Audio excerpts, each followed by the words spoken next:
les chers téléspectateurs ou chers internautes, nous sommes en direct, en live, en direct sur Facebook. Et aujourd'hui, nous allons discuter ci benn thème bu nga xamante ni peut-être mooy sonal askan bi en ce moment muy conscience de la jeunesse. waaye du ma ci wéet dinaa ci ànd ak samay invité dina am sama côté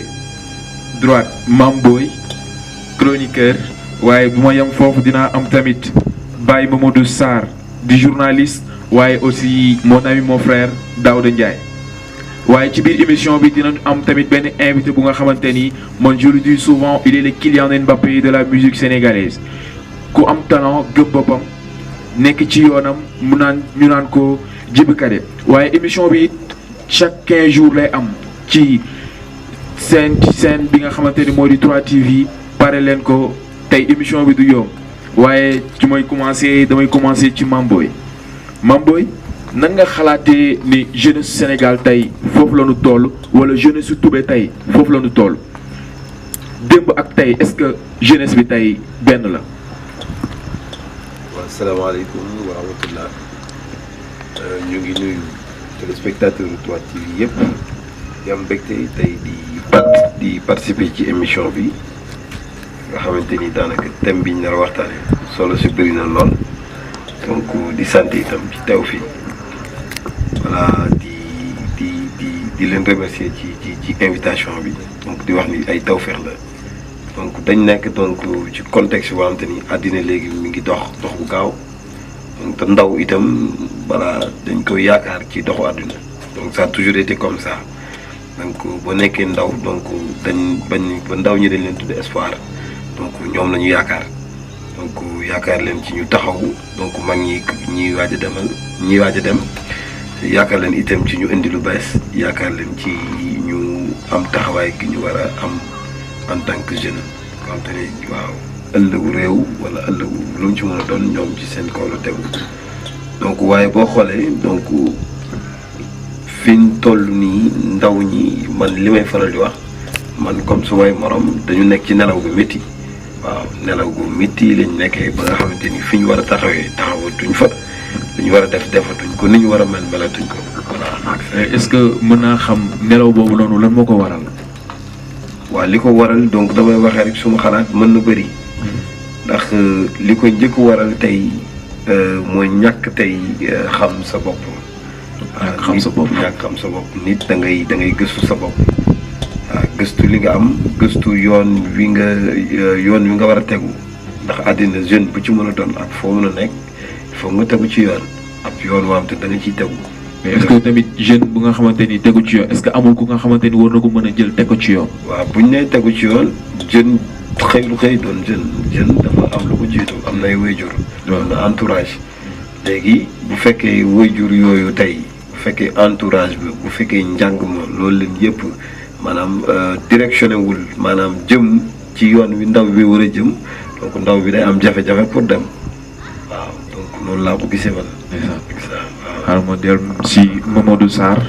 Mamadou nan nga gisee tey réew mi fi mu toll ak jeunesse su Sénégal ak jeunesse su Toubé en particulier fi ñu nekk tey.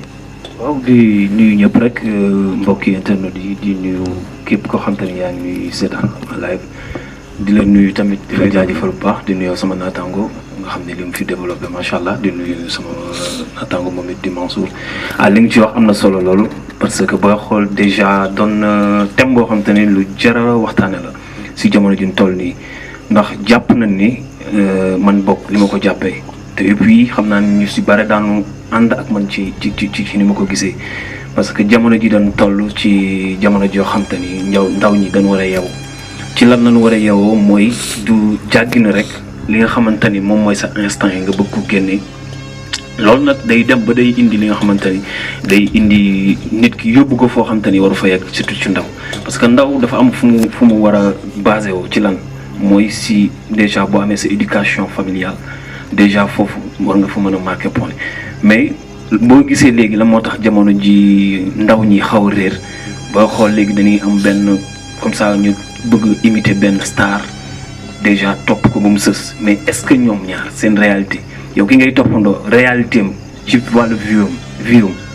est-ce que yow loolu nga am parce que lu jar a bàyyi xel la lu ci topp ngeen bàyyi xel bu baax ci wàllu internet parce que internet doon na loo xam te ne dafa yéeme surtout ça changé bu ci bare booy xool maanaam ci wàllu internet la parce que léegi dañ daan utiliser internet pour lan pour xam pour éduquer wala pour enseigner wu ci quelque chose mais léegi ndaw yi dañ ko jël di ci def yoo xam te ni xëy na bokk ci et puis bu ñu fàtte ni tamit ni changement di amee ci vie ndaw bi loolu da ciy joué parce que ndaw li mu gis rek la yaakaar ni loolu xëy na mooy dëgg. mais est-ce que tey xalaatoo ni fii àdduna tollu tey. internet mënuñu ko dindi ci sunu vie ñun jeunes yi. non mën nañ ko bañ a dindi suñu vie mais ñu jëm ci lu baax li nga xamante ni moo tax ñu naan internet li njariñ bi mu am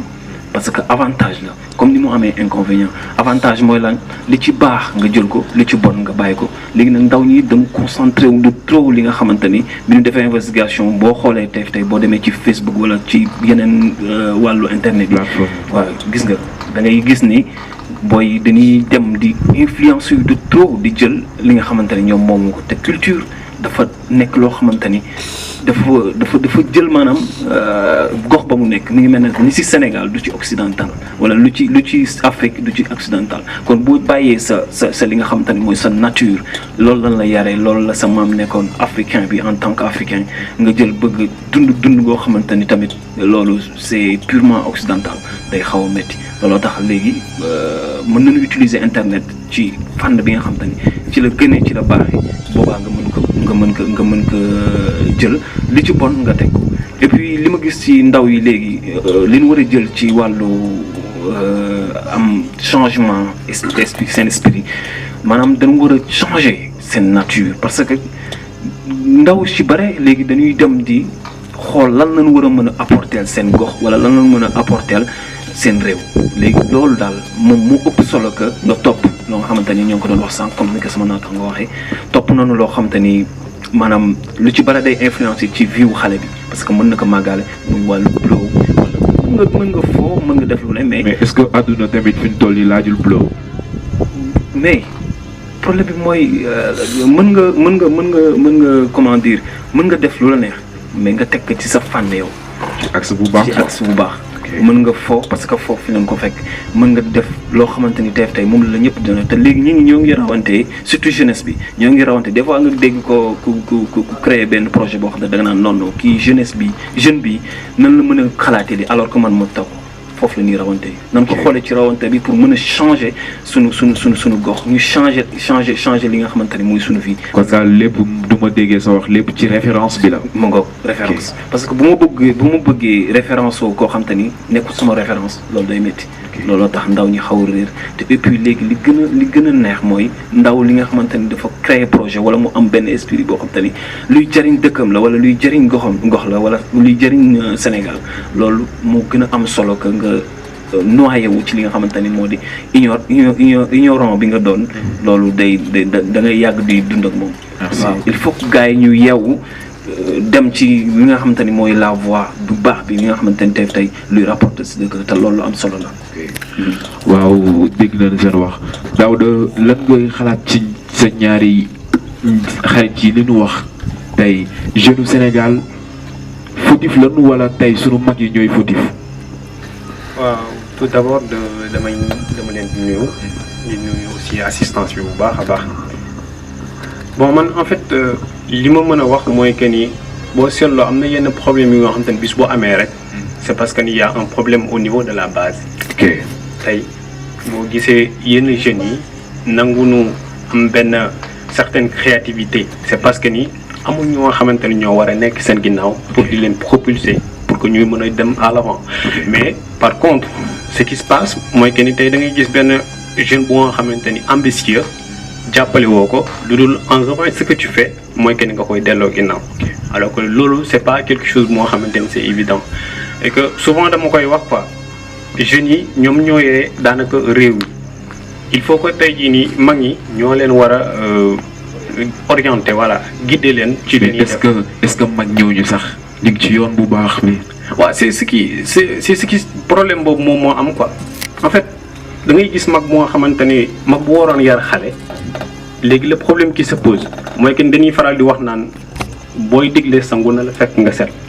et que ça c'est un problème, c'est un autre problème parce que xale moom mën na ni dañ koy jubbanti waaye mag ana mag ba ngay jubbanti parce que mag bi boo koy jéem a jubbanti mu yaakaar ni lu doon teg yàlla la donc bon jàpp naa ni tey ñoom ñoo war a doon suñuy référence comme ñi nin ko waxee ñoom ñoo war a dimbali ba nga xamante ni daanu mën a développer soit suñu pays soit suñu localité wala extra donc bu ñu gisee benn jeune bu nga xamante ni ambitieux et que projet bi gis nañ ci am na avenir donc mieux vaut que ñun ñëpp ñu booloo jàppale ko ci fànn boobu. ok maanaam tey ci localité bi nga xamante ni fii la ñu nekk muy Gandon muy nekk ci région de Saint-Louis à 8 kilomètres tey mu nekk ci benn commune bu nga xamante ni tey peut-être mën nañ ni benn village la tey village boobu est-ce que ni doon dundee dans les années 60 est-ce que loolu moo fi am ba léegi parce que tey nee nañ le monde bouge et il faut suivre son rythme est-ce que tey jeunes yi tey laajuñu am benn développement benn maturité bu nga xamante ni mais tey comme xam nga bu njëkk tey maam yi dañ la daan woo ci penc ma tey est-ce que penc moomu waruñu ko delloo si waat ci nim réew pour conscientiser jeunes yi lan ngeen xalaat ci loolu. waaw c'est important pour que xale xam fi mu jógee ak fi mu bokk c'est très important loolooy waral nii boo demee ba nga xamante ni da nga jàpp da ngay delluwaat parce que tey jii nii boo gisee xale yu bëri yuy réer moom mooy lan mooy que ni tey soit peut-être que ni da ngay am benn éducation de base bu nga xamante ni bu extraordinaire nga génn ci biti nga bëgg xool ko nga xamante ni bokku leen niveau nga gis par exemple ku nga xamante ne tey papam dafay yore alal bu du jeex nga gis que moom muy blow extra nga ni ok je vais faire comme lui non vous n'êtes pas de même niveau bokku leen tey boo bëggee jël dërëm nga bëgg niroole ak ñaar dërëm day doo waar donc nag da ngay fexe yow ci li nga xamante ni moom la yàlla may nga yore ko de telle sorte que ni day doon lu nga xamante ni lu lay dimbali ëllëg la parce que boo yoree fukki dërëm boobu nga yore war na laa mën a doy mais bul xalaat di wala di xool li nga xamante ni kii mi ngi ko yoree de l'autre côté loolay waral nag yenn jeunes yi am na si ñoo xamante ni ils sont ci yoon bi nga xamante ni yoon bu baax mais de l'autre côté am na si ñoo xamante ni dañuy jël benn yoon boo nga xamante ni voilà seen waajur yi bëgguñu woon loolu. ci waajur yi si am nañ ci part de responsabilité parce que tey bu fekkee ni sama doom lii la mën lii moom mooy passion je pense que il mérite vraiment une petite attention parce que loolu c'est très important mënuma jël xale dugal ko fu nga xamante ni tey jii bëggu ko c'est li nga xamante ni moom moo ci am day dem ba ci biir moom mooy loolu li ci waroon yëpp du ko def parce que nit ki boo demee bay def benn mbir day fekk ni loolu noonu mu doon lu nga xamante ni loo bëgg la mais bu la dugalee ci lu nga xamante ni bëggoo ko aussi moom mooy loolu et que man je dis à tous les jeunes ñu fexe xool ci ñi nga xamante ni ce sont des référents je dis bien des référents ñi nga xamante ni ñu jar a roy mais je ne peux pas voilà di roy ku wax ku nekk quoi. ok Mamboy est-ce que tey xalaatoo ni jeunesse bi xàddiwul parce que tey ki am projet dem di xaar état tey ana rôle état ci développement jeunesse bi tey. waaw tey mën nañ jeunes yi mën nañ xàddi waaye déjà buñ contextualiser ñu ngi Sénégal ñu ngi fii Toubé ay jullit lañu kon xàddi waruñ ko def muy beneen bi boo amee projet da ngay yittewu moyen pour maanaam projet boobu nga doxal ko man li may faral di wax moyen bi gën a rëy mooy yow fii la moyen d'abord yow yaay moyen ba pare waaw projet bi yow yaay moyen bi yaay njëkk xàkk saykul yow dundee projet bi doon projet bi balaa ngay xàkk saykul wuti ay millions yoo ci def donc jeunes yi li ci ëpp nekkuñ foofu te xaddi warul leen ndax xaddi boo xoolee ñii la ci projet mooy ñi am te ni am nañ liñ naan culture entrepreneuriale maanaam tàggat nañ seen xel ci jëf lu jur ay njariñ pour ñoom ak pour ñeneen ak ñeneen loolu kum ne ci yow ay mbiri xaddi ak yooyu noonu du nekk ci yow donc voilà xëy na mën nañ xaddi waaye itam xaddi warul leen xaddi warul leen donc ki am te ni porteur de projet nga dem ba sa xel nga xalaat ko ci li la wër ba taxawal mbir waratoo xaddi da ngay xal di wéyale rek donc ba keroog ngay am li nga bëgg maanaam daal xaddi warul jeune bu xaddee ak sa école fuñ jëm ndax yow mi nga xamante ni yow yaa war a taxaw ëllëg yow boo xàddee léegi fan la mbiri jëm. Baye kon comme que Baye seen maam li mu wax kon xaddi warul jeune kon dañ ko war a gëm ba keroog muy egg daal ci yow loolu nga xalaat. waaw comme ni ko sama naataango waxee rek xaddi moom waru sax nit sax bay waxatuma mais tey boo demee ba nekk ci dara nga am si confiance jàpp ni que lii mën na la indil dara ci sa àdduna gisoo kenn. mi ngi noonu état war la gestu tey. tey man jàpp naa ni war a toog xaar kenn te nit li koy may dara wala li koy yóbbu fenn mooy dama si daan waxtaan ak sama benn grand mu may xamal ni nit boo jubalee ci dara mu doon lu baax te loo xam te ni dafa war a innover yow waroo xaddi premièrement deuxièmement demal ba nit ñi fekk si la demal ba sa dooleeyam nga dem mettre les choses qu'il faut nga def say recherche fi nga war a dem nga xam ko ki nga war a waxal nga xam ko boo demee au fur et à mesure am na ku ko wax sànq cofati naa ko ci wax mu ni boo ku fëgg buntu yëpp bu yàggee ay buntu ubbeeku loolu moo waral ndaw warul xaddi te li ci gën mooy pousser ba ëllëg ngay gis ku la fekk ci yoon boobu parce que boo gisee boo defee benn ñu gisaat ni defaat nga ñaar am na koo xam te ne mi ngi lay xool mi ngi lay bàyyi xel te jeune bi war na am ngëm-ngëm ci li mu créé wala parce que tey bu nee problème premièrement boo posé problème rek kon genn wàllu problème bi mi ngi mel na résoudre nga ko lan mooy genn wàllu problème bi mooy am naa projet je vais mettre mes fonds qu'il faut li nga xamante ni man fa la nga sama doole yam ak li ma war a def ak jéego yi ma war a def kooku boo ko defee tey même bu fekkee tamit ba pare ndaw war nga déglu ki lay conseiller di la pousser di la mettre dans les pas qu'il faut mais waroo déglu ki nga xamante ne tey danaan comme ça tey DJ Capo am na benn projet waaw mu dem dégg ay moroomam wala mu dégg ci famille am mu jéggi saay dégg daal ni lii daal da lay tardel demal nga xooli loo xamante ni mën na la rek yow boo amulee conscience tranquille déjà perte nga point parce que da nga déglu koo xamante ni tey xamul yow fan nga toll ak lan nga toogee ba xalaat li nga xalaat mu rafet loolu nga xam ne lii am na ay pas bon en avant kon déjà yow yaa war a xam fi nga jëm nga def pare dafa laaj ay sacrifice tamit foo nga def ay sacrifice nangu ci sonn nangu dem fi nga war a dem wax ki nga war a waxal dem fi nga war a dem mooy tax ndaw bi ci boppam xaddi waratu ko quoi. ok kon su ma leen déggee ñett ñëpp wax ji mooy ngëm-ngëm la. ngëm-ngëm la parce que ngëm-ngëm mooy li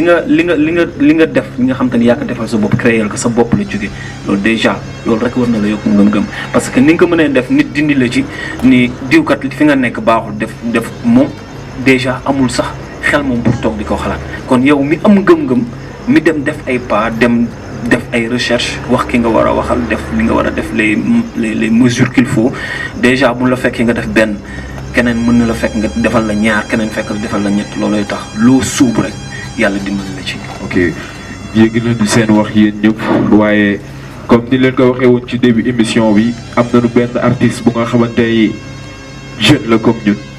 jeune la ci liñ doon waxtaan nii jeune bu gëm boppam jeune bu nga xamante ni je l'ai connu en 2017 muy nekk ci yoonam di dox ba tey mu egg fi mu war a egg mu am ay ambition tamit ci musique bi muy def kooku la naan Djiby Kade te mu koy accueillir ci plateau bi mu wayal ñu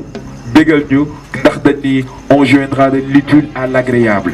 Djiby, si tu es prêt en live sur Facebook, Djiby, tu peux venir.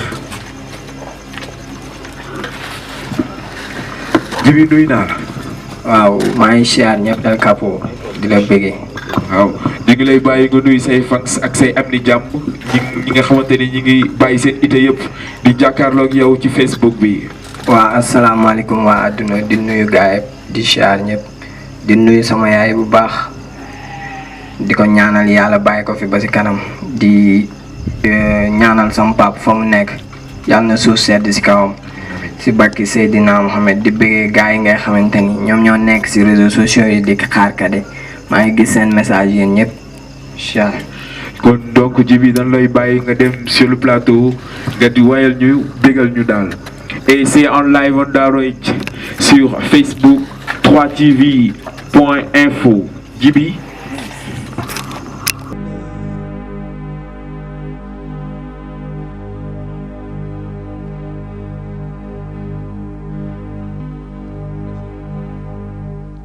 Balak maram Aisa sajo bay karim Bamba sama Ui balak maram Aisa sajo bay karim Bamba sama Bu magal jote Képp kuy taalibe yaa ngi waajal Balak maram Aisa sajo bay karim Bamba sama waaw sini mu leen waaw wile wuyooy gàcc ngalama ñu dem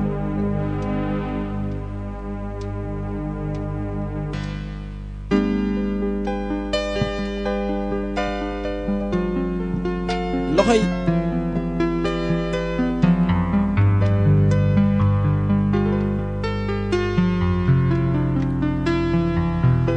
Balak maram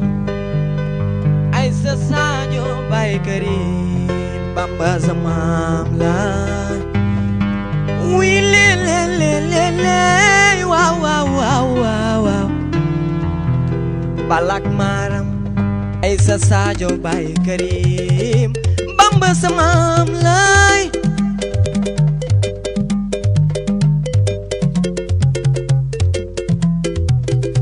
Balak maram Aisa sajo bay karim Bamba sama lay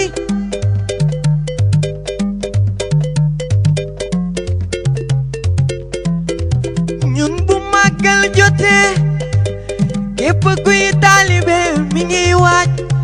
pour waajal Tuuba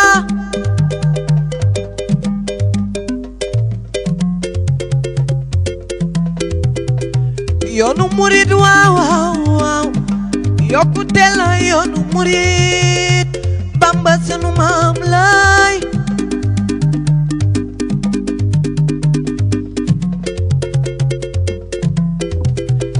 selimu leen uy selimu uy yooy gàcc ngalamay uy selimu leen waaw waaw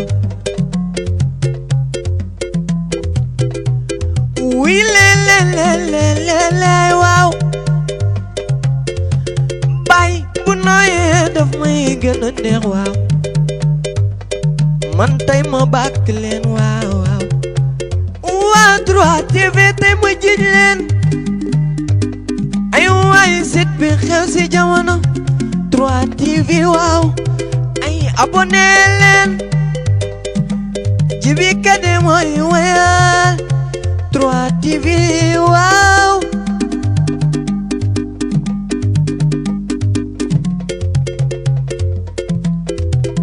bàyyi boo bëggee tekki si jamono waaw àdduna ñaar dina taxaw yoonu yokkute yoonu musiba yàlla dalay jagleel si yoon bu baax waaye ñaari yoon ay taxaw boo nekkee si buntu àdduna ñaari yoon dina taxaw mu nekk yoonu yokkute yoonu réussir waaye bu la yàlla wërsëgalee nga dem si yoon bu baax bi nga am sens loolu réussir si àdduna waaye boo toppee sa nafsu bakkan bay dem si yoon bu bon bi ngay échappé jàmm bu nekk war na waaw moytu ñu lay tere ngay bañ kon nanu gëm xam ni nit ku nekk dafa war a muslu maningu da amina babak Aminata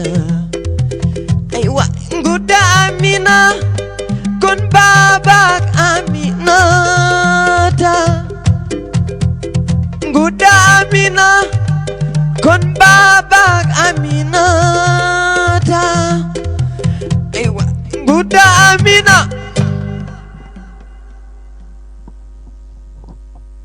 nguda Amina kon babak Aminata nguda Amina kon babak Aminata aywa nguda Amina tay ma samba pendenar ak may si pendenar mbay sen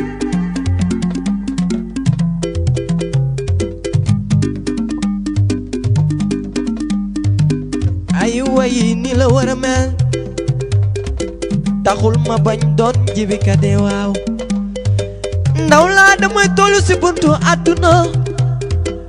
kon yow jàpp ca la war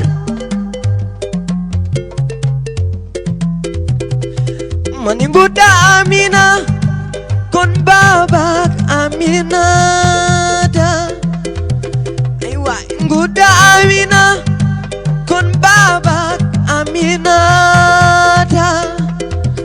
ay waay nguda Amina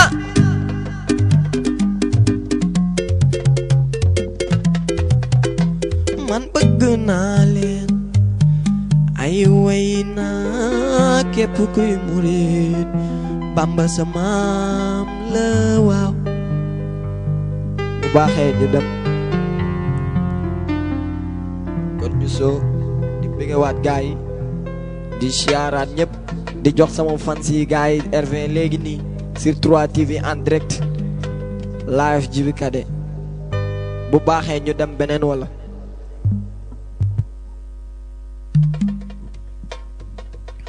waa kon ñu dem régie merci Djiby li nga way neex na bégal nga xol yi waaye avant ñuy commencer am na ñi nga xamante ni ñu ngi ci Facebook bi di nu sànni ay bonne chance di nu remercier muy Sanu Gueye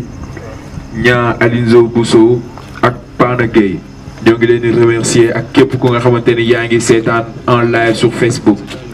Djiby gis nañ lu nga way baat bi neex na yàlla na ko yàlla gën a wéral tey bu ma laajee kan mooy Djiby loo may tontu. waaw di gërëmaat gars yi nga wax rek ni ñoom ñoo nekk ci Facebook di gërëm gars yi charat waa plateau bi maa ngi nuyu techniciens yi seen liggéey naa na waaw Djiby ndaw la bu nekk ci buntu àdduna rek ndaw la bu nekk ci buntu àdduna daanaka carrière musique am yàggul gis nga léegi maa ngi dégg ci sa biir wax yaa ngi soulever benn point bu am solo 2017 lan dugg ci musique mais ñoo ngi ciy marqué ay pas xam nga di dem ci kanam jéem xool ba xam na nuy def ba jéem réussir ci live bi. tey Djiby est-ce que tey yaa ngi ci benn label. non mooy li mën a wax rek Djiby Kade moom ndaw la bu nekk ci buntu àdduna dafay door à door puisque xam nga ñun gars yi parfois daan nu proposer mais tamit xam nga nit ku nekk nit nga di ñun dañu am ay kilifa yu nekk seenu ginnaaw ku ci mel ni Seex papa ñooñu nga xamante ni ñoom ñoo nekk seenu ginnaaw may profité waale davantage di leen remercier xam nga label pour dire vrai intéressé gunu di genre. kon daal yow da nga bëgg mbapat ba ci kanam. waaw comme ni ko Sidi di waxee rek. waaw danay mbapat ba ci kanam. ok donc damay bàyyi sama am di jàmb yi ñu fekkee am ngeen question yi nga xamante ni bëgg ngeen ko poser sunu artiste bi ngeen poser ko ko. waa Djiby ñu ngi lay ziar di la bëgg bu baax donc déglu nañ ñu fi way comme ni nga ko waxee ngay jeune voilà talent fii ci Toubé donc tey waxtaan wi nga fekkee muy contexte bu am te dañuy wax ci jeune ak conscience muy ndaw ak xel mu yeewu ngir taxaw ko xam donc yow musique nga am donc baat nga am donc ñu jàpp ni baat boobu noonu donc ni nga fële wala ni nga tàmbalee donc ndaw la woo am te ni yeewul na ndax au moins osé nga jël micro moo xam te ni yomb ci suñu dig-digal bi te bu ñu xoolee sa famille du ne du géwél donc nga xamante ni ñoom la ñu jagleel way ñoom ñooy way ñoom géwél macha allah donc yow nekkoo ko mais osé nga donc way ça veut dire que donc yow am nga éveil de conscience maanaam sa xel yeewu na am nga tuuti fit ba mën a dugg ci àddina donc éveil boobu noonu maanaam ak fit googu lan moo la ko may ci jeune nu Toubé muy loraare itam. waaw sunu maam siyaara naa la yow di la bëggee puisque Djiby Kade moom li ko inspiré si waaye lenn kese la mooy da daan dem ay làmb di mbapat di may dégg gars yi di dóor may dégg di gis xam nga tamit ñooñ di way lu nga xamante nii daf may neex ku si mel ni aada booy xool benn mbapat li tax ma gën dugg si way loolu bokk na si ndaxte mi ngi way naan mexe xaataa jiwaalo loolu moom moo ma dugal si way ma ne man pourquoi pas aada mii di way làmb man ma nekk si ginnaaw di seetaan pourquoi mënuma jéem xool nan laay def telle sorte que ba dugg si musique après yàlla def ma am benn fit bu xaw dëgër boobu pour nga téye micro sax problème la puisque gars yi reporté ñoom nañu jagleel loolu après ma dem di nuyuwaale Adama Seck bu baax Seck ndaanaan mu jox ma micro booy xool boobu maa ngi naan coro bàyyi samba ma ñàkk sa yaay jël ma sa nijaay may dollar du la tere daago booy xool foofu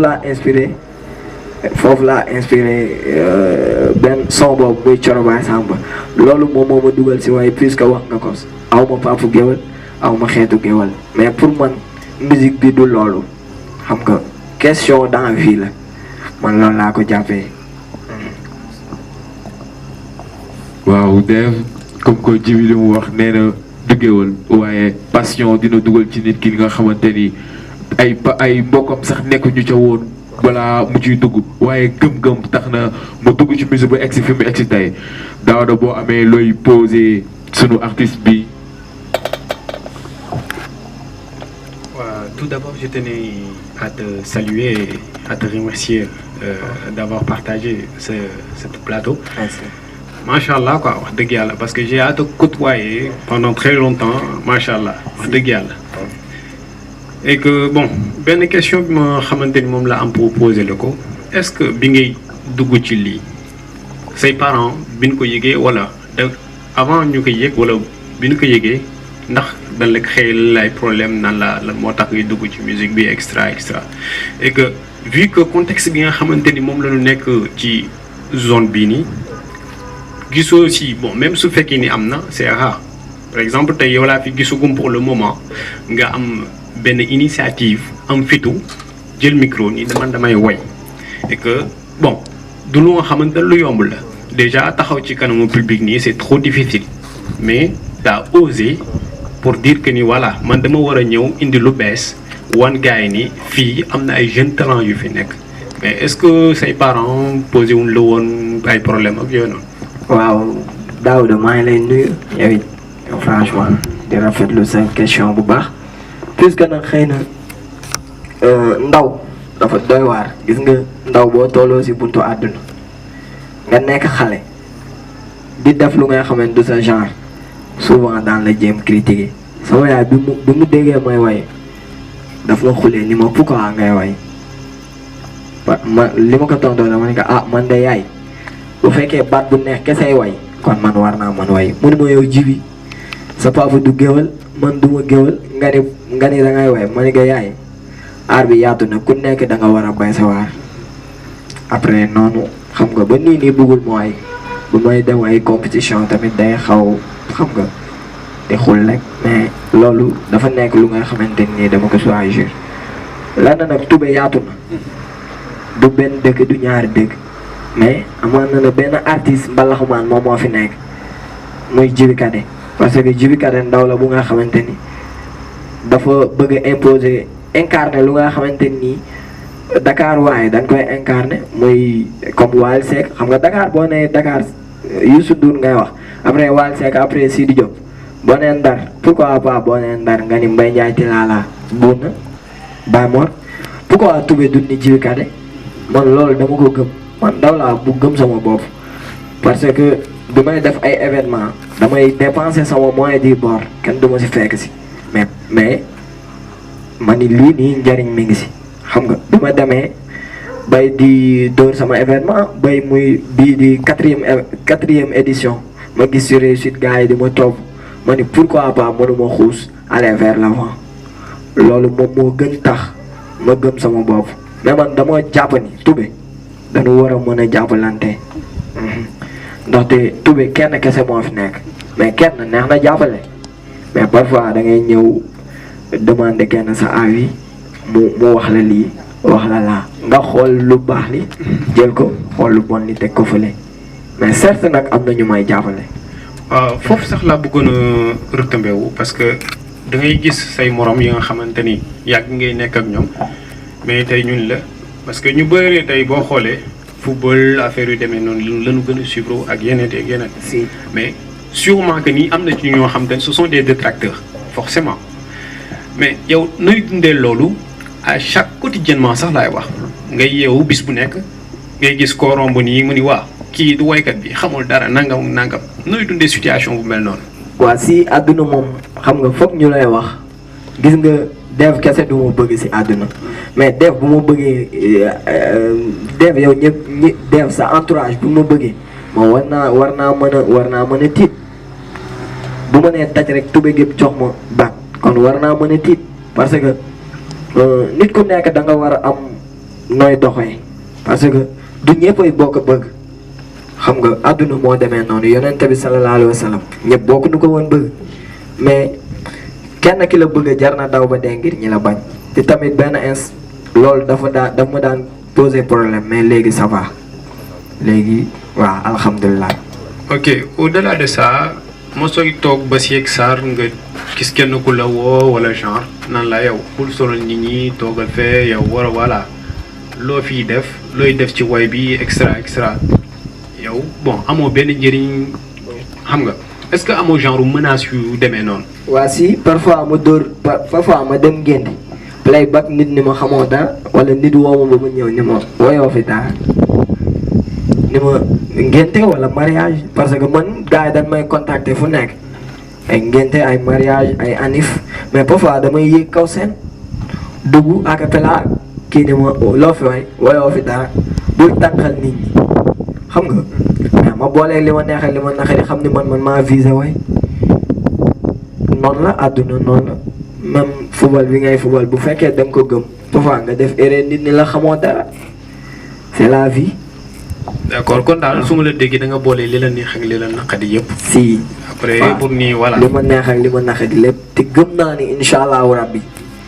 àdduna mi ngi sanu kanam gëm naa ni fi ñuy déggee Sidi Diop ak Wally Seck Youssou Ndour wallaahi bu yoon demul waaxul du jeex daan na fi dégg incha allah yàlla mottali amiin amiin ñu koy ñaan ba Djiby bu ma la déggee li nga wax yëpp ngëm-ngëm la te c'est tout le mal qu'on te souhaite nga dem ba fi ñuy dégg Wally Ballago Seck kii le golden boy de la musique sénégalaise ñu dégg la fu ko raw sax. waaw Baye est-ce que tey boo amee looy laaj Djiby lu muy doon. waaw Djiby yaakaar naa ne sama naataango bi presque laaj nañ ko laaj yi et puis comme que xamal nga sa bopp ne lépp looy jublu rek te jëme ko fit ak loo xamante ni tey sa da nga ci gis sa bopp sa vision la bu déglu kenn comme ni nga ko waxee kon nag loolu la rek comme que gars yi tontu nga leen ci yi nga xam ne xanaa doon lekk sama lunch am lay ñaanal rek comme que ndaw nga da nga viser pour way la yàlla dimbali si ñu dégg la foo xam ne tey dina raw di ba kawe sa njort incha allah rabbi te li ma lay dénk mooy nga déglu way jur yi bu baax a baax conseils yi lay jox tamit da ciy baax surtout ça waaw xam naa ni loolu moom boo ko defee rek incha allah yàlla dimbali la def naa loolu rek laa amoon lu ma koy rek bu ko defee rek ñu continuer waaw émission bi moom li ci des temps bi bëreetul balaa ñuy tëj dinañu joxaat Djiby Kade mu tëj émission bi defalaat ñu beneen son waaye Djiby dama am benn question bu ma la bëgg a laaj te yàgg naa la ko bëgg a laaj muy Djiby kan mooy sa idole ci musique sénégalaise. waaw mais sama idole boo ma si laajee El Cap dama si sawar tontu puisque man moom wax dëgg yàlla parfois sax damay woy gars yi ni Sidi Diop woy na Sidi Diop mooy sama idole. Sidi Diop. puisque je l'aime pas. seen maam balaa ma lay jox dama bëgg nga xam wax ma seen maam lu muy signifier seen pourquoi seen maam. seen maam mooy man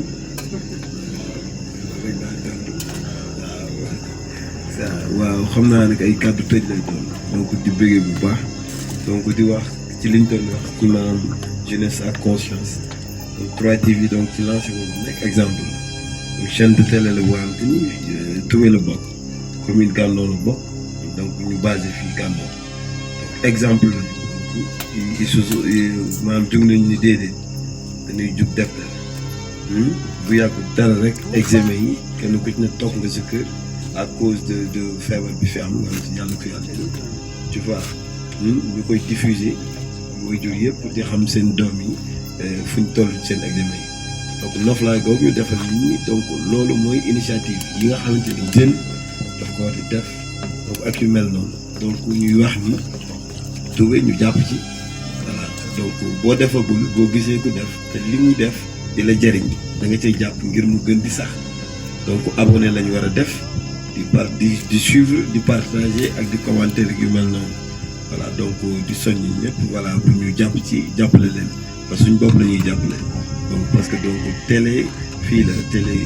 askan wi la télé Toubé la donc suñu yëf la donc pour ñun la kii dégg gis nga Njabel la dëkk kii ngay yow Njabel man Gandon dégg nga kii fanati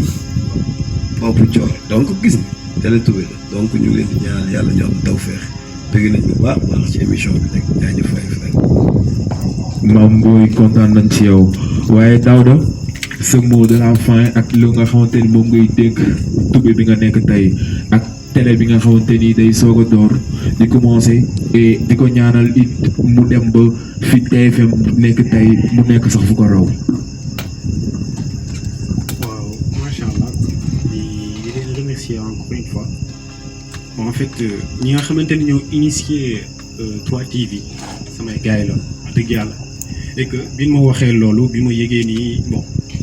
def nañu benn affaire bu nga xamante ni geste bu noble dama apprécier parce que c'est une bonne chose tey jii ñu ngi sigil Gandon Toubé de manière générale donc tey man li may wax mooy que ni il faut que ñi adhérer tey bu 3TV réussir du ñoom kese lañ koy defal mais population bi yëpp lañ koy defal. Comme maam ni mu ko souligné bi examen yi amee chacun était voilà chez soi mais pourtant ñu ngi doon jot information ci heure bu normal amul woon benn problème macha allah avec situation bi te ñu ngi ñaan yàlla mu jóge fii waaw bon sama mu fin bi moom mooy dama teniroon pour population Gandon lay wax sax dama leen di remercier jeunes yi macha allah quoi bien vrai que ni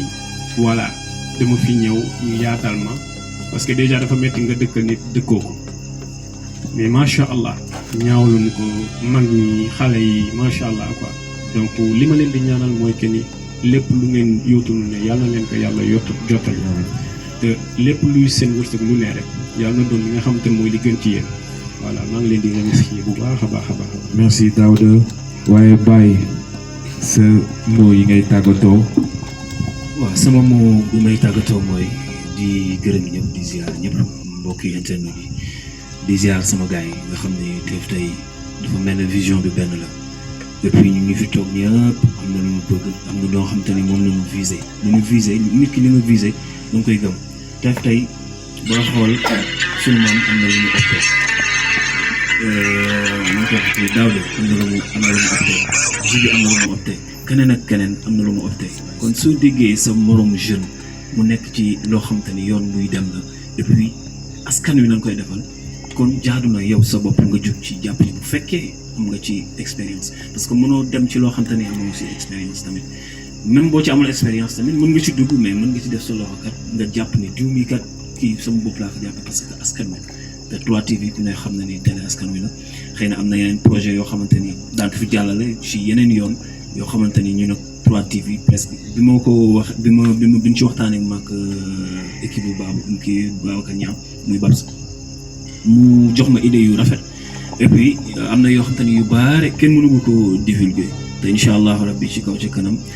sur 3TV dañuy ñaan ñu jàppale ñi nga xamante ni tey ñoom ñooy waa 3TV parce que def nañ fi lu fu mu sut parce que goxkat bu ñu demee ba nga xamante ni ndaw yi commencé nañ def fa loo xam ne dafa manqué woon lu ci mel ne 3TV tey sac la ci ki nga xamante ni Toubé la dëkk ñu ni télé bi kat Toubé la bokk kon ku ci mën jàpp rek nag ci jàpp parce que seen doomu gox ñoom ñoo initié lii kon dafay jaar ñu jàpp ci di ziar ñëpp di macha allah nga xam ne plateau bi tey ñoo ko gisee gars yi gis naa ni ñoo ngi avancé te kuy avancé normalement waru am pas en arrière te 3TV incha allahu rabbi ñu nag yéen ba fi ñu ko bëggee incha allahu rabbi di ziar sama naataango yëpp nga xam te ne maa ngi kontaan ci façon bi nu abordé xel yi génn et puis maa ngi lancé tamit comme ni ko gars yi waxee nga xam ne thème bi wax nañ ko mu nice loolu muy thème la jeunesse bi il faut que ñu conscient ci lenn tey dañu war a changer habitude yi ñu bàyyi di toppandoo ñoo xam te ni bokk na ñoom vie nañ jël li nga xamante ni ñoo ko moomal suñu bopp bu ñu bëggee li nga xamante ni moom mooy doxal suñu bopp doxal suñu réew parce que mënoo nekk africain purement africain wala nga nekk Toubé bëgg def yëfu loo xamante ni tey c'est purement occidental loolu ndaw waru ko nangu surtout on est africain on est des noirs nañu def li nga xamante ni mooy suñu culture bu ñu bëggee yegg fi ñu bëggee yegg parce que des fois di nga def référence kenn nga def ko référence fekk na yàgg moom bokk leen parce que tubaab bi ak olof bi bokkuñu fi ñu maanaam seen culture bokkul te bu ñu nangu ñu ni inculquer loo xamante ni tey c'est pas ñun luñ jël li ñu moom suñu maam xam naa ne am naa lu ma corfati ci wax ji waaye comme que am na fu mu yem ci sunu maam ne nee na man la kon dañuy bàyyi loolu di ziar yëpp yàlla na yàlla gën a yokk quoi te ji bi yaa ngi ci yoon bul déglu kenn bu fekkee loolu nga opté woo rek bul déglu kenn te li ma doon waxoon sànq rek nga déglu parents yi surtout. te mooy suñu waykat parce que gis nu kenn ku ne. moom la ñu am moom la ñu am. waaw léegi nañ ko jàppale loolu la bëgg te yàlla na ko si yàlla jàppale et puis nag bul nangu ku lay dugal ci yenn yoo xamante ne parce que àdduna des fois nga dajeeg ñoo xamante ne da nga yaakaar dan lay jàppale wala nii fekk am na lu ñuy xaar ci yow boo demee rek boo duggee ci loolu ñu indi sa carrière indi la loo xamante ni maanaam du ñu dugal ci sa culture wala ñu génneel la sa religion man surtout ça. nangul doon Toubé bu fàtte ñi nga nekkaloon ñi nekkoon sa gannaaw bu fàtte ñi nga xamante ne ñoom nga xamal ba tey ak fi nga mënta yegg foofu laa amoon xam naa ne di tëj sama kàddu rek. waaw Djiby dañ lay bàyyi nga nuyoog sa fans yi nga xamante ni ñoo ngi lay bëgge waaye pareegoo après boo demee da ngay dem ci plateau bi nga tëj émission bi lan ngay wax ñi nga xamante ni tey ñoo ngi lay seetaan en live sur Facebook. waaw di siyaar gars yi nga xamante ni ñoo ngi en live Facebook di envoyer seen message ngir Djiby Kade wala ngir 3TV xam nga amuñu seen fay gis bëgg yàlla moo koy def si jàmm te tamit xam nga bañ ko si jikko la yëg-yëg bi ngeen am ba ñëw si 3TV yàllaa ko xam yàlla na yàlla def ñu partager yëg-yëg boobu ba waaw ñu ne yéen ba si ses di gërëm gars yi di siyaar ñëpp 3TV nag télé la bu nga xamante ni son télé la mën nu ko bañ puisque initiative bu nice la depuis bu ma ko déggee yàgg na muy def ba mais xam nga chaque chose à son temps léegi ñun ñëpp ay Toubé leen te ñun bu ñu bañee seen télé tamit xam nga keneen ñëw jël télé bi puisque am na njariñ mi ngi soulever ay points yu grave bac bi rek délibération bi fii lañ toog di ko gis xam nga mu nekk liggéey bu nga xamante ni gars yëpp ñoo ngi ciy rafetlu di leen ñaanal si kaw si kanam avec Djiby Kade 3TV képp ku nga xamante ni sama fans nga maa ngi lay jox RV nga abonné si 3TV parce que du yàgg tuuti seen ay affaire fi lan koy defee ku bëgg gis tamit ay pub Djiby Kade tout nga ñëw 3TV puisque visibilité bi gën a yokk xam nga di siyaar El Dinero moom moo ma habillé tey El Dinero ak Ibrahima Kane tey ñoom ñoo ma habillé ak Vito El Dinero Ibrahima Kane Vito ñoom ñoo ni ma Djiby Kade da ngay def émission 3TV ñun ñoo lay habillé lii si kaw bay suuf jënduma si dara xam nga képp ku bëgg nag seen numéro après nga contacté ma xam nga après ñu jox leen si yu baax yi di gërëm gaay yi di siyaar ñëpp équipe technique beeg tout aw ma seen fay deer sunu maam Assane ak sama waa ji maa nekk bala nga koy xam rek foog nga toog ak moom te xam nga yéen moom di leen ñaanal yàlla rek si kaw si kanam li ngeen bëgg si télé bi yéen a ko xam yàlla na leen ko yàlla defal di siyaar sama fans yëpp képp kuy nooyee Djiby Kade di gërëm Baye Diop Baye gisuma ko nii de El Cap yow laay waxal mais xam naa ne xelam mi ngi si man mi ngi nii di ma xool. même sa xarit Samba Mbaye sànq Baye Saliou Mbaye sànq envoyé na ma message na ma waxal Djiby Kade maa ngi koy shawadaay. non Zal sama gaan la maa ngi kiy ñaanal lépp li mu bëgg yàlla na ko yàlla def di gërëm Cheikh Sène orchestre yi ngay gis laalu ma si dara moom moo génnee moyen di boram Cheikh amul dara nag xam nga ndaw la comme man mais fépp fu may dem Cheikh daf may accompagner maa ngi kiy gërëm di nga siyaar moom bu meloon ni du ñu amoon ñett ñu mel ni moom waaw Djiby Kade beneen affaire la ñuy waxaat maa ngi kiy ñaanal yàlla may ko gudda fan bu ànd ak wér di siyaar ñëpp. loolu rek la woon yéen ñi nga xamante ni yéen a ngi toog di nu seetaan lii rek la woon waaye balaa ñuy pare émission bi dañuy remercier ñi nga xamante ni ñoo ci jàpp ki ci mel ni madame Khouma Gandon mu nga xamante ni moo di yiw colka boo ko bëggee am chaise yi nga xamante ni loo ci am muy yàqu yóbbu ko ci madame Khouma dina la ko defaral ba mu naas waaye ku xool lii xam ne rafet na waaye kenn rek a ci jaar muy madame Khouma boo ko bëggee contacter defal 77 221 38 83 wala nga jëf 77 321 70 90 80 waaye dañuy remercier aussi ki nga xamante ni mooy Pape Modou Diop képp ku nga xamante ni tamit am nga benn boutique bu nga xamante ni bëgg nga ñu def di émission yi nga ñuy solal yére mën nga ñu contacter ci 77 234 39 03 waaye duma pare émission bi sans remercier nit ki nga xamante ni kenn la ci man muy suma yaay naan koy yaay dundal lu wéral muccal yéene gi ma am ci yow yàlla rek ko xam te yaay continuer ñaani di remercier aussi ki nga xamante ni nag sama xarit la Birane Ndoye Bàcci Gueye Oulay yéen ñëpp bëggee nañ leen ba beneen yoon incha allah dina gën a neex 3TV ca kanam Babs tamit du la fàtte sunu directeur des programmes lépp yow la techniciens yi ñëpp caméraman yi ñëpp bëggee nañ leen kon dañuy bàyyi Djiby mu tëj émission bi ba beneen yoon 15 jours la pare leen ko beneen mooy daax incha allah accompagné de DJ Capo.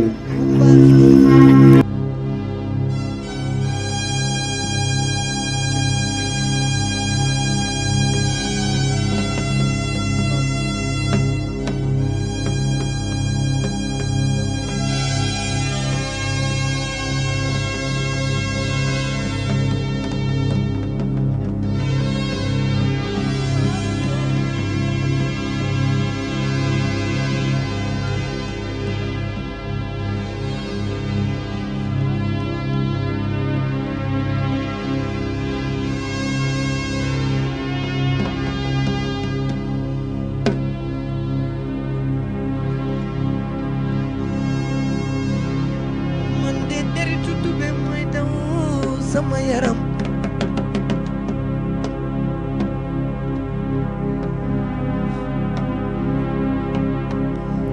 man de deretu tube mooy daw sama yaram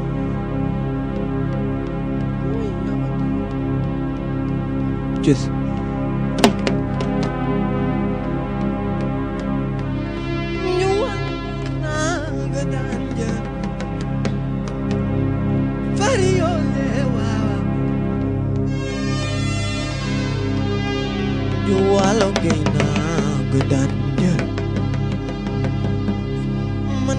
tutube mooy daw sama yawa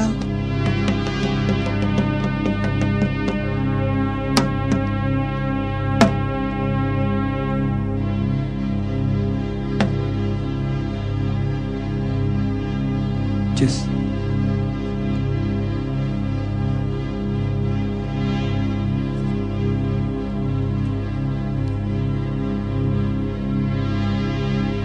man de deretu tube mooy daw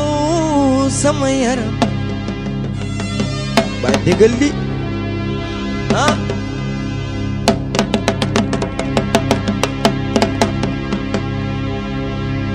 man de deretu tube mooy daw sama yaram uy yoole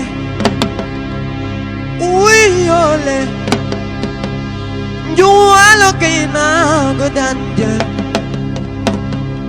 man de ki may bëgg wayal mooy sama marem ñaa yow de loo fekke faj ka xaw ma loo yëgul mbaa lu la waxul baay yaa ngi may yëngal de faar yoole waaw ñu wàllu ginnaaw ga daan jël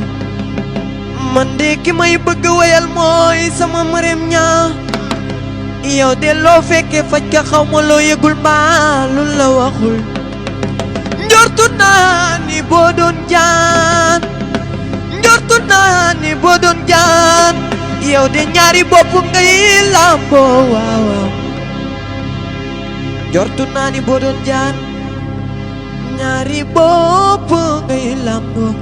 koo si maat noggatu ko du yomb ndax dangaru góor bàyyi daw ji yow Marème Niang ab téere bu jubee te daanul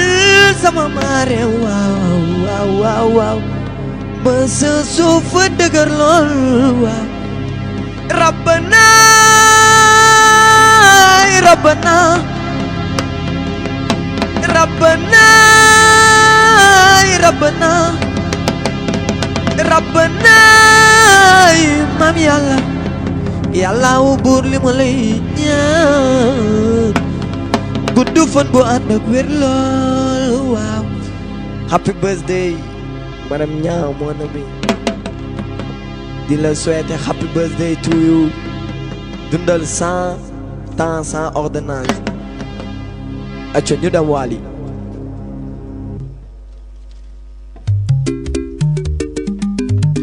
loxo yi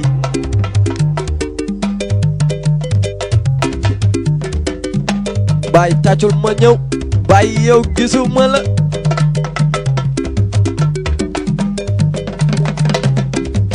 dégguma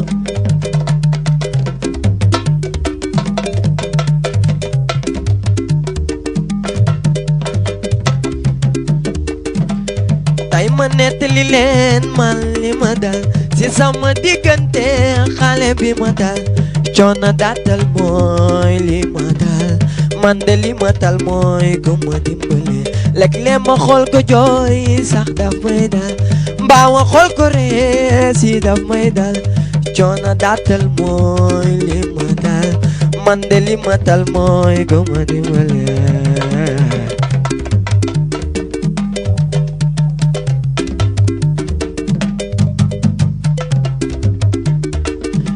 toog naa di waxtaan bés maak samay waay téléphone bi sonné muy moom ma dal di daw mel ni ku ko ragal daf may dal man de li ma tal mooy ku ma dimbale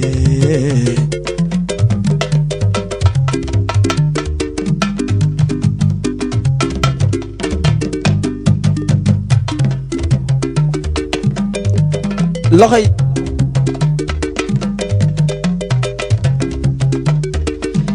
léeg-léeg ma solu bay dem moom mu tere ma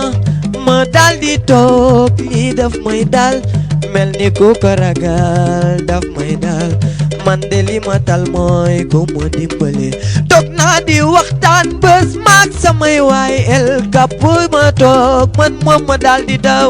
mel ni ku ko ragal el kapu man de li ma tal mooy ku ma dimbale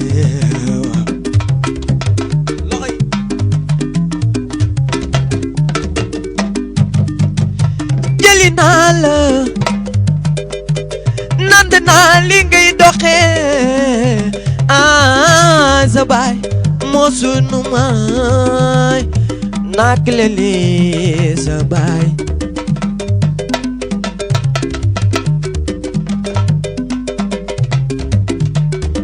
nakeli kele la ki nak ni nak kele la azumejut nakale kele la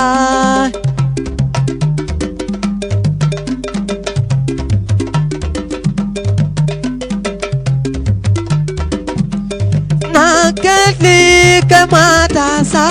ndaw si le mooy sama seyda ay waay jalal wuy yow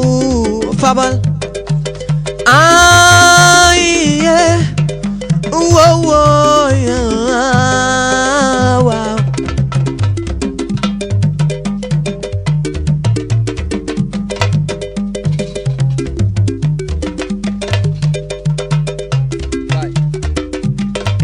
nakali kamata sa ndaw ndaw si lee mooy sama seytaane ay waay fabal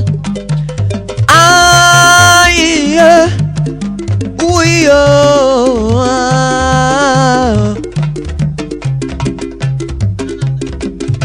dan dan dan dan dan dan dan dan dan dan dan dan dan dan dan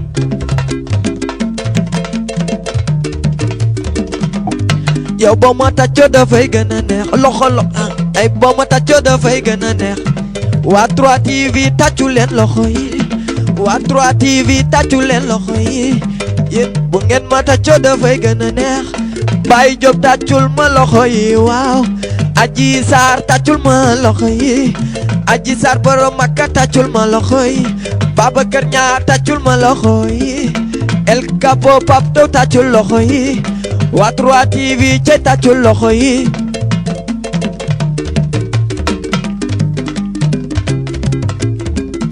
dama am sa faiblesse xol bi yaa si fees ba ku ma jëndel di jooy daf may daal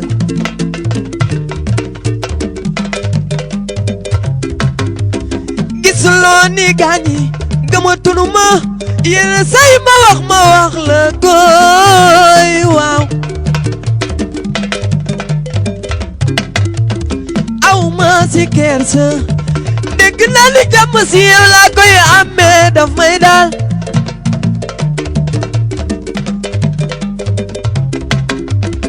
aw ma si kersa dégg naa ni jàmm si yow laa koy amee daf may daal waaw waaw fari yoole waaw waaw man sama waay lay waaw waaw waaw Cheikh Sène Alabadola man nuyu naa waa Gandon Baye Diop wel naa sama téer waaw waaw waaw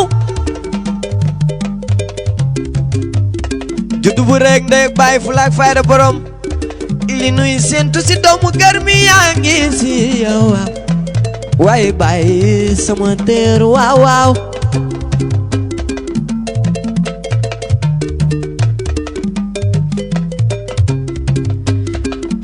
duma noppee di leen bégal waaw sama tëggkat yaa ngi nii Baye Maaka Baye Maaka Baye Maaka sama waay nga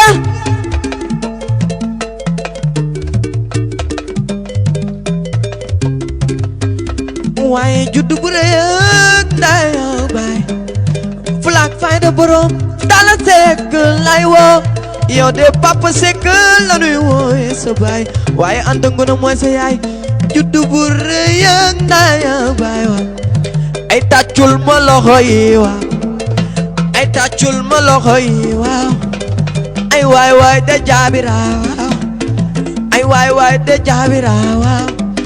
ay waay bu la neexee da ngay jaasi ay bu la neexee waaw da ngay jaasi Cheikh Sène man mii de maa la bëgg piir Cheikh Sène man mii de maa la bëgg piir wol ma Adji Sarr ci sama waay la El Dinero fii laa la def El Dinero fii laa la def El Capo moom de sama waay la